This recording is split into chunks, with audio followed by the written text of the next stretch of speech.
I've owned and used the Sony A7C for about a year now, and I've used it to create multiple YouTube videos, to film my brother's wedding, to film some projects for my work, and also to film hours and hours of video that I haven't actually used for anything yet. So if you're a content creator like me, or if you're just interested in the A7C, then I want to give you my long-term experience of using this camera specifically for video, so you can decide whether it's right for you or not. So let's first do a quick rundown of the video features of the A7C. So you can shoot 4K at 24, 25, or 30 frames per second, and this is downsampled from 6K at a maximum bitrate of 100 megabits per second. And that 4K benefits from full frame readout, so no cropping in those 24 and 25 frames per second modes, but there is a slight 1.2 times crop in the 30 frames per second mode. It can also do 1080p at up to 120 frames per second. And there's real-time eye tracking or object tracking autofocus in all video modes except for that 1080p 120 frames per second mode. You also have the ability to shoot in HLG, SLOG2 and SLOG3 high dynamic range picture profiles, but bear in mind that this camera only shoots 8-bit color and not 10-bit color. For stabilizing your footage, it has 5-axis in-body image stabilization or IBIS, and for viewing your footage during and after capturing it, you have a fully articulating screen at 921,000 dots of resolution,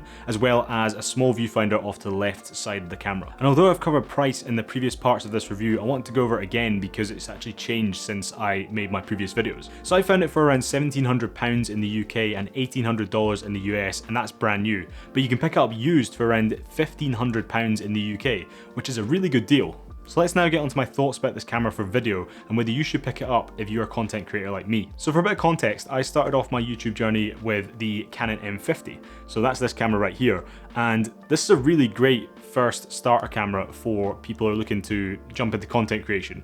It has really good autofocus, it's got a nice 1080p mode that looks really nice, the colors straight out of the camera are really good, and it's pretty cheap, which is good. But honestly, since picking up the A7C and comparing it to my M50, the A7C just makes filming far easier and produces way better results in my opinion. But you would expect that because it is a much more expensive camera at almost 3 times or 4 times the cost. So let's start off with the video files out of the A7C, and honestly I think they look amazing. The colors straight out of camera are really nice, and I think they've actually really improved the color science since the A7 III, which had a lot of magenta shift issues.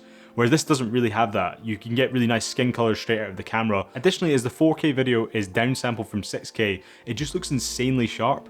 And this might not be to everyone's taste, because I know a lot of people like to soften up the video to make it, you know, look more cinematic, and for that you'd probably need a Pro Mist filter for this camera, but straight out of the camera it does look really sharp. And I think that for me as a tech channel, this is really good because it lets me show products more true to life than they would be if you put a cinematic filter on the front of your camera to film the kind of B-roll of shots. But as well as the really good video quality, the A7C also has exceptional autofocus, as we've come to expect from Sony cameras. But this is something that's been new to me because I haven't used Sony cameras up until this point, but the past year it has been fantastic. If you use the object tracking, so you can touch to focus and it will track that object, you know, on the screen and keep it in focus basically, or use the eye tracking feature like I'm using in these talking headshots, you can absolutely trust that whatever is showing as in focus on screen is going to be in focus in your final video. That for me is really important because it lets me just kind of relax when I'm filming. I don't have to worry about autofocus because I know I'm going to be in focus. And when I'm filming product shots, I know that what I'm shooting is going to be in focus. So for my workflow, it works perfectly. But as previously mentioned, you can't actually use eye or object tracking in the 1080p at 120 frames per second mode. You can, however, still use this in the 1080p at 60 frames per second mode if you do want to get some slow-mo B-roll shots, for example. And speaking of B-roll, the IBIS tied with the 120 frames per second mode in this camera makes it really easy for me to get some really nice handheld shots, especially for product B-roll. This saves me so much time by not having to balance a gimbal or use a slider, for example. And this camera also captures gyro data, which allows you to stabilize your footage in post really well, but it's not without caveats, which I explore in this video, which is up here somewhere if you want to check that out after this video. But also get that not everyone's going to be filming product B-roll, or they're not going to be using this as a tech channel kind of camera. They're going to be using this for things like events, for weddings, etc, etc. And then often in those situations you have low light situations where you need a really good low light performance from your camera. And provided you use a relatively low dynamic range picture profile such as the standard picture profile or picture profile 2 on this camera, then you can get a really good low light performance, allowing you to easily push into 3,000 or 4,000 ISO. But bear in mind, you'll only get a good low light performance if you do stick to those low dynamic range profiles. If you use high dynamic range profiles such as SLOG2 or SLOG3, you'll end up with a load of noise in the shadows because you're stretching that data over a much wider range. And speaking of SLOG3, provided you have a good amount of light, then you can get really high dynamic range shots and can color grade them pretty easily in my experience. But you've got to remember that this camera only supports 8-bit color, so if you are trying to do some crazy color grades with your SLOG3 footage, it's going to fall apart really quickly. In my kind of workflow, I don't really do any crazy grades, I just kind of grade it back to something that looks normal and then kind of alter it a little bit, but I don't push it really far, I don't change colors too much. I just want it to look quite natural. So if you do light grades like me, then you'll be fine, but if you do heavy grades, just stay away from this camera, I think. Now, one of my favorite features on this camera is the ability to go into Super 35 or crop mode, which allows you to crop 1.5 times on the sensor and actually stay in 4K as well. And this is something I use all the time because I tend to shoot with a lot of prime lenses, and this lets me get a little bit of extra reach with those prime lenses. It effectively means you've got 2 lenses on, because if I'm shooting with a 50mm and then I want to crop in a bit, I can get up to 75mm by just using the crop mode and actually getting a bit more reach with that lens. This is really an excellent feature, and I think it's something that should be in all cameras going forward if they have enough resolution to support it. Another feature of this camera that I use all the time is the fully articulating screen.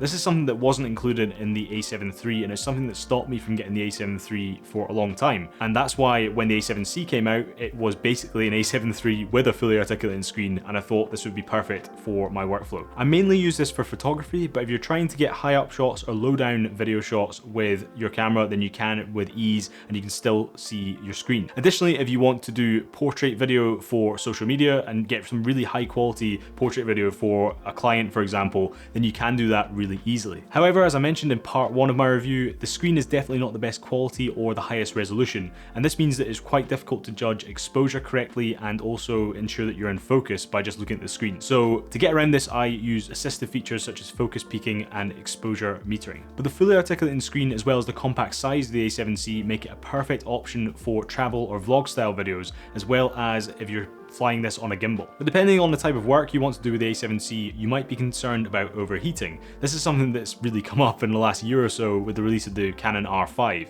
But to be honest, this is something I almost forgot to put in this review because it's just not ever been an issue for me. So I actually have the auto power off temperature set to standard rather than high in this camera. I've never changed it, and it's actually never shown me an overheating symbol. And bear in mind, I had this camera running in 4K 24 frames per second for over an hour when I was filming my brother's wedding back in the summer. It wasn't actually super warm, but it was in direct sunlight, but there was no issues at all. And on that as well, this camera doesn't have that stupid 30-minute record limit like I do on this Canon M50 and like you do in the Sony A7 III. So they've got rid of that. You can record as long as you want until the battery dies, and that gives you a lot of peace of mind when you're filming a wedding, for example. I literally just set up the camera and sat down and let it film. Now let's move on to the inputs on this camera, and let's start with the headphone jack. With my job, I was recently tasked with filming some interviews with employers that we work with, and in this situation I didn't have the luxury of doing multiple takes to make sure we got it right. So I want to make sure my audio levels, my white balance, all these things were correct, and it really helped having the headphone monitoring jack to allow me to actually get those audio levels right first time and make sure that the first shot we got was perfect. And a brief note about the mic jack, it's in a really good position so that you can still tilt the screen while you have a mic connected. And finally, the USB-C port can be used to power the camera for extended shoots. Bear in mind that the battery does still run down, but very, very slowly. So you could do this for several hours on end, but it won't be unlimited. But talking of the battery life on this camera is insanely good, so you probably won't need to do that in most situations. But there's one feature that's actually missing from the A7C, which I wish they'd included because it's such a good feature. This is something that they included in the A7 IV, which has just been announced, and a feature that is so good. Basically, with the A7 IV, you've got different settings for slow and quick, photo, and for video. And this means that if you are, filming something and you quickly want to switch to take a photo, you've already got your settings dialed in photo, you can quickly switch that dial and take it over to photo, and then you've got your settings saved. Whereas with the A7C, if you're filming, for example, video at 24 frames per second, you're filming at 1/50th of a second, you're maybe in SLOG3, the picture profile, and you want to take a photo, you then have to go into the camera, switch out to the standard picture profile, change your shutter speed, things like that, and everything to take that photo. And then if you want to go back to filming, you have to change it all back. So it's not ideal basically, and I tend to either do video or photo. I don't tend to switch between the two because it's too much of a hassle. But that feature in the A7 IV is a really nice feature, and that's something that I think the A7 IV definitely has an advantage over of the A7C. Hey, so it's Editor Arran. I just wanted to jump in here and let you know that Sony actually released a firmware update for the A7C since recording this video. So that's firmware version 2.0. The reason I wanted to give an update on this is because it actually adds some really nice video features to the A7C. The first feature that this update adds is the ability to use your A7C as a plug-and-play webcam, and it works really well in my experience of just testing it with my Mac Mini. And secondly, this update adds animal eye tracking autofocus in video modes, which is great, and this is something that was only available in photo modes before. I recently had the chance to test this out with my brother's dog Maggie, and she never stays still really, so it's a really good stress test of this feature. And as you can see in the video that I captured, when she stays still it's really nice and easy to get her eye in focus, but when she was running around it doesn't necessarily always catch her eye and stay tracked on that. So just wanted to add this in as a kind of little update, but let's get back to the video.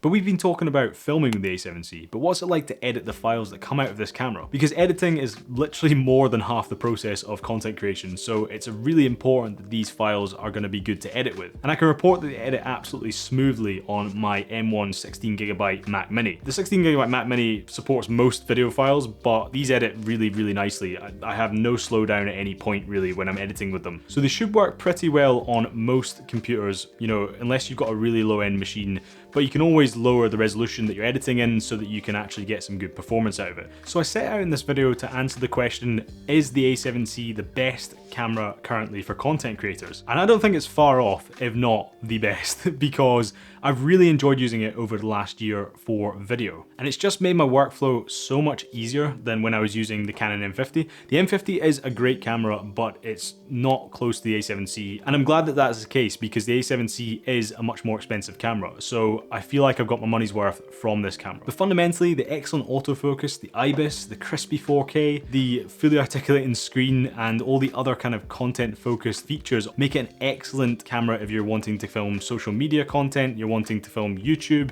you want to film an interview, you know, for clients, professional work, or maybe you want to do wedding videography, then this is great for that. So it's a really great camera for a lot of things. I'm assuming that as you're here and you're watching this video that you're interested in finding out more about the A7C. Fortunately for you, I've created a whole A7C playlist of videos. You can find out more about the general features, the photography features, vlogging, and also the gyro stabilization feature. So if you're interested in finding out more about the A7C, then click on this playlist right here. Please consider subscribing and make sure you hit the like button below if you did enjoy this video.